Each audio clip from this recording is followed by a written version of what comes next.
All right, forget waiting till spring. Many housing experts say that the cold months, like December, are the best time to buy a home. Think about it. You have less competition from other buyers. Mortgage brokers have way more time to focus on you. And a lot of sellers are just desperate to get the deal done. Let's bring in our housing power panel. Kednra Todd is a real estate expert from the Kednra Todd Group. Rick Sharga is executive vice president over at auction.com. And Jason Meister, vice president at Avison Young. Kednra, let's start with you. Is that true? You have more time. Yeah, you do. Most of the homes right now that are really desirable are selling in 30, 60, 90 days. So once you get to December, you know, you just don't have a lot of inventory on the market. People are focusing more on Christmas than they are on putting their house up for sale. But if you're a buyer, it's an excellent time to buy because you don't have those multiple offer situations quite so frequently. You find a house that you like, you have a way better chance of actually purchasing it. Rick, it's often true that if you're putting your house up in December, you got to go, right? You're not doing it because you have nothing better to do. There's a legitimate reason why you're selling that house. Yeah, you see home sales spike in the spring and the summer for obvious reasons. A lot of it has to do with families and the way the school year works. Right. So typically, if you see something go up in the winter, it's because somebody really has a compelling reason to move now. But Jason, you're in Miami. I mean, if I'm coming to Miami, December's probably the time I'm thinking about doing it, right? So I would think there'd be pressure in December. No, I think it's a great time, though, to buy. And, you know, home prices have only risen 5% year over year this year. And last year, we saw 12, 13% increasing in home prices. So that is really good for the buyer.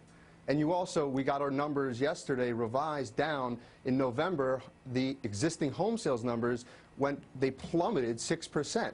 So it's starting to become a buyer's market, which is a very good thing for buyers. And interest rates are at almost historic lows.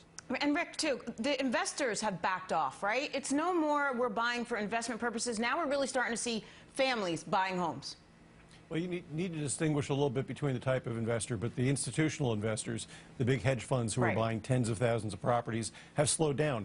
And interestingly, now they're offering financing for smaller investors. So you might see a mom and pop type investor buy a property to rent in your neighborhood, but much less competition, particularly at the low end of the market, which is good news for first-time home buyers. So, Kednra, what are you seeing out there? Are you seeing people like really get out there and say, hey, if you want to close a deal in December, by the way, I want the Viking stove and granite in the kitchen?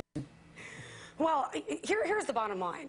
I think if you can lock in a mortgage interest rate under 4.5%, anytime between now and the end of 2015, that's the time to buy. Because rates are going to go up, probably 1, maybe even 2 percentage points. And so forget December, January, February. If you can get a mortgage rate below 4.5%, you've won.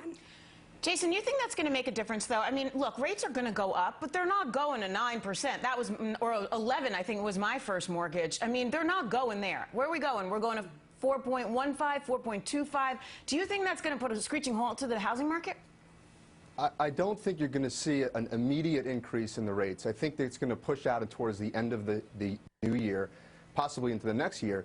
But I think what we really need to see, finally, are these first-time home buyers getting off the sidelines, dipping their feet into the housing market, and we're not seeing that. And now you're getting Fannie Mae and Freddie Mac backed loans offering 3% down payments back to the bubble type loaning. And I think it's actually a dangerous thing that when the housing market is being promoted or home ownership is being promoted by the government, Fannie Mae and Freddie Mac. So I think that's something we should be watching as well. Rick, we have to jump, but what is your prediction for 2015?